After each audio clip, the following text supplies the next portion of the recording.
কি আপনাদের নিজের স্বার্থের জন্য কি জাতিসংঘ গঠন করেছিলেন? আজ ফিলিস্তিনের দিকে তাকিয়ে দেখুন, শিশু, নারী, আবাল, বৃদ্ধা থেকে শুরু করে প্রত্যেকটা জায়গায় গাজাবাসীদের জন্য খবর করে দিয়েছেন। আপনাদের কাছে আজ জাতিসংঘের কাছে একটা প্রশ্ন রাখতে চাই, আপনারা কিসের মানবাধিকার নিয়ে কথা বলেন? আপনারা কি হিন্দু, মুসলিম, বৌদ্ধ, খ্রিস্টান সবার জন্য জাতিসংঘ গঠন করেছেন? না শুধু ওআইসি কে? আমি আরো কিছু বলতে চাই, আপনারা কি এখনো ঘুমন্ত আছেন?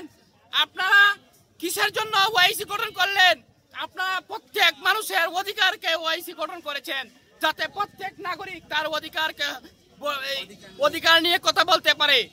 আপনাদের কাছে, ওআইসির কাছে আমি প্রশ্ন করি, আপনারা যদি এই ফিলিস্তিনের পাশে না দাঁড়ান, বড় বড় যে রাষ্ট্রগুলো আছে, তুরস্ক, সৌদি আরব, জর্দান, ফিলিস্তিনের উপর যে বর্বরিত হামলা হয়েছে, আপনারা আপনাদের সামর্থ্য থাকতে কেন এইটাও আপনারা বন্ধ করছেন না? সারা পৃথিবীবাসী আপনারা একটা মানবতা বিরোধী অপরাধের জন্য কোনো মুসলিম, বৌদ্ধ, খ্রিস্টান নয়, মানুষ মারছে।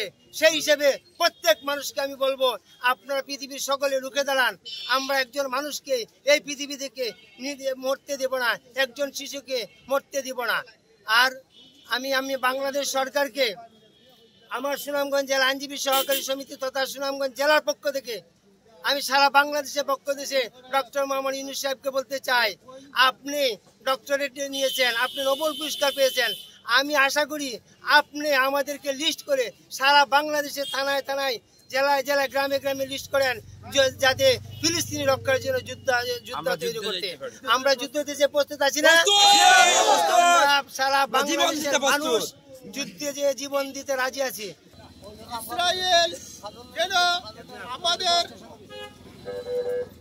মুসলিম ভাইদের উপর থেকে হামলা প্রত্যাহার করে এবং ইসরায়েলকে জানিয়ে দেয়, যদি আপনারা এই হামলা বন্ধ না করেন তাহলে আমরা বাংলাদেশ থেকে মুসলিম যুদ্ধের জন্য প্রস্তুতি আছি।